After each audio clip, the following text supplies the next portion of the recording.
अगर दो मॉड्स आ रहे हैं तो दोनों की हाइट सेम होगी, ठीक है। डेटा में इन दोनों की हाइट सेम है, दोनों की फ्रीक्वेंसी जो भी है वो यहाँ पे सेम है, इसलिए इसको कहते हैं बाई मॉडल, ठीक। सिमिलरली आपके पास ये है यू शेप। अगर मैं इन सारे पॉइंट्स को कनेक्ट करूँ तो आपको एक यू शेप मिल जाएगी, तो इसलिए इसका नाम क्या है, यू शेप ग्राफ।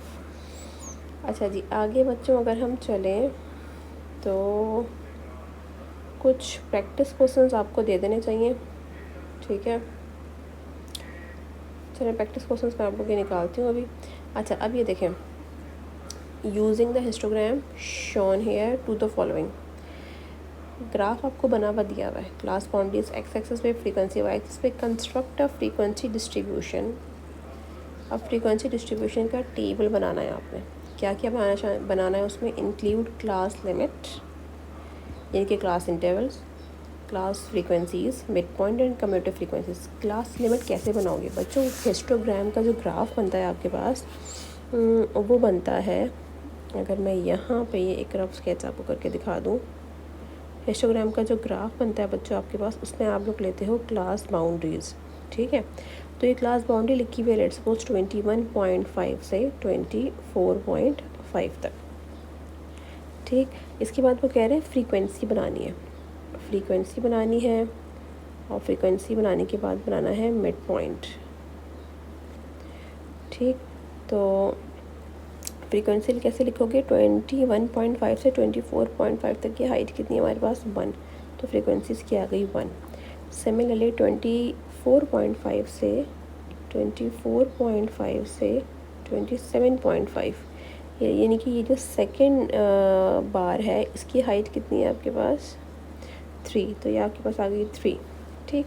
अब क्लास इंटरवल कैसे बनेंगे इससे, अगर मुझे क्लास इंटरवल्स बनाने हैं अपने, तो बच्चों याद करो क्लास बाउंड्री बनाने के लिए हम लोअर क्लास में से सब्ट्रैक्ट करते थे 0.5 और अपर क्लास में ऐड करते थे। इसका उल्टा कर लो, लोअर क्लास में 0.5 ऐड कर दो, ये मेरे पास आ जाएगा 22, और इसमें सब्ट्रैक्ट कर दो, ये आ जाएगा 24, इसमें से ऐड कर दो, क्या आ जाएगा 25, और ये आ जाएगा सब्ट्रैक्ट कर दो, क्या आ जाएगा 27, एंड सो ऑन। आप इस तरीके से अपने क्लास इंटरवल का कॉलम भी पूरा कर सकते हैं। क्लास बाउंड्री ग्राफ में से एक्सट्रैक्ट हो जाएगी, फ्रीक्वेंसी का मैंने आपको बता दिया है। मिड पॉइंट के लिए या तो क्लास बाउंड्री यूज़ कर लें या क्लास इंटरवल, एक ही बात है। कम्यूटेटिव फ्रीक्वेंसी में आप लेस देन कम्यूटेटिव फ्रीक्वेंसी का कॉलम जनरेट कर लीजिएगा, ठीक है, जो हमने लास्ट ऑजाइव में भी डिस्कस कर लिया है। जब एक दफ़ा आपके पास ये कॉलम सारा बन जाएगा, टेबल बन जाएगा, फिर आप बनाएंगे फ्रीक्वेंसी पॉलीगॉन का ग्राफ और ऑजाइव का ग्राफ। तो ये क्वेश्चन आपका होमवर्क क्वेश्चन है, ठीक है बच्चों। सिमिलरली ये वाला क्वेश्चन देख लेते हैं, this one, maths stat set scores, ठीक है। क्या कह रहा है कि आपको use it to construct a histogram and frequency polygon, ये आपको बना के दिया हुआ है ऑजाइव। इसमें से आप सबसे पहले क्या करेंगे, show ogive detecting the commutative frequency और द सेट स्कोर बाय, ठीक है। आपने इस डाटा को एक्सट्रैक्ट करना है इसमें से, और एक हिस्टोग्राम बना के देना है और एक फ्रीक्वेंसी पॉलीगॉन। हिस्टोग्राम में आपको सही क्लास बाउंड्री आप यहाँ से उठा लेंगे आराम से, और फ्रीक्वेंसी कैसे निकालोगे, इस पॉइंट पे क्या डाटा की वैल्यू है, 8, ठीक है। इस पॉइंट पे डाटा की वैल्यू क्या आ रही है आपके पास, लेट्स सपोज 21, ठीक है, एंड सो ऑन। फ्रीक्वेंसी आपके पास ये ऐसे आ जाएगी। तो क्लास बाउंड्री और फ्रीक्वेंसी का जब टेबल बन जाएगा उससे आप हिस्टोग्राम बना सकते हैं। फ्रीक्वेंसी पॉलीगॉन के लिए आपको मिड पॉइंट्स चाहिए होते हैं, इन वैल्यूज़ का आप मिड पॉइंट ले लेंगे, ठीक है। मिड पॉइंट आपके पास कहाँ से निकलेगा, ये वाली जो वैल्यूज़ होंगी, ये मिड पॉइंट्स वाली वैल्यूज़ होंगी, क्लास बाउंड्री के मिड पॉइंट वाली वैल्यूज़ आपके पास आ जाएंगी। और आप चाहे तो एक ही ग्राफ में हिस्टोग्राम और फ्रीक्वेंसी पॉलीगॉन बना सकते हैं, जैसे मैंने आपको एक्सप्लेन किया था, या आप अलग अलग बना सकते हैं, ठीक है बच्चों। अच्छा, इसके बाद हम देख लेते हैं कि हमारे पास क्या है, ये कुछ और ग्राफ्स हैं, ठीक। हम इनको पहले रफ देख लेते हैं, इनकी शेप कैसी होती है, और फिर हम इनको बनाना सीखेंगे। ये आपके पास ग्राफ है बार ग्राफ बच्चों हॉरिजॉन्टल भी बनता है और वर्टिकल भी बनता है। ये बार्स हॉरिजॉन्टल बने हुए हैं आपके पास, ये हॉरिजॉन्टल बार्स बने हुए हैं, ठीक।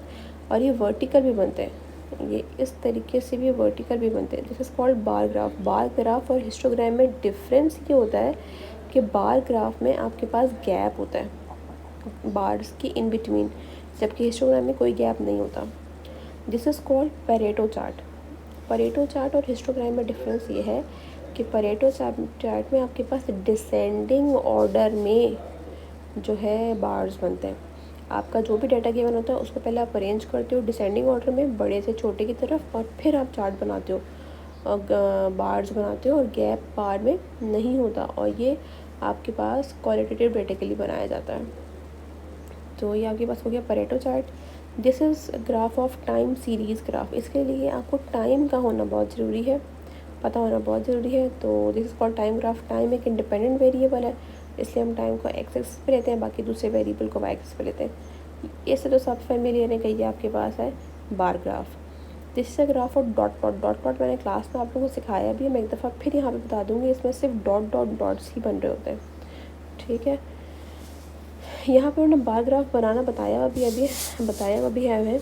मैं आपको रफ स्केच बना के दिखा रही हूँ, इतना मुश्किल नहीं है। आपने ये लिया डाटा, आपको गिवन है, आपकी चॉइस है हॉरिजॉन्टल बार बनाते हो या वर्टिकल बार बनाते हो, ये टोटली आपकी चॉइस है, ठीक। मैं यहाँ पे एक्स एक्सिस पे ले रही हूँ अपने क्वालिटेटिव डाटा इलेक्ट्रॉनिक्स का, ठीक है। फिर आपके पास है डेकोर, फिर है क्लोथिंग, फिर है शूज़, ठीक। बार की लेंथ जो है वो आप अपनी मर्ज़ी से रख सकते हैं, लेकिन कोशिश करेंगे हम कि लेंथ को इक्वी डिस्टेंस पे रखें। अब आप अपनी देखो फ्रीक्वेंसी में मिनिमम क्या है, मैक्सिमम क्या है। मिनिमम 72 है, मैक्सिमम 728 है। तो आपकी चॉइस है कि आप 50-50 के गैप से रखते हो, 100 के गैप से स्केलिंग रखते हो। मैं यहाँ पे रख लेती हूँ 100 के गैप से, मेरे पास स्पेस कम है। आपके पास स्पेस ज़्यादा हो तो आप स्केलिंग का गैप बढ़ा भी सकते हैं। 300, 400, 500 एंड 600, और ये आपके पास ऊपर जाएंगे तो ये आ जाएगा 700, ठीक है। इलेक्ट्रॉनिक 728 तक गया हुआ है। इलेक्ट्रॉनिक का बार सबसे ऊपर बनेगा, 700 से ऊपर निकल गई हूँ मैं। ये आपके इतना गंदा सा बार बना बच्चों। आई थिंक कि मैं आप लोगों के लिए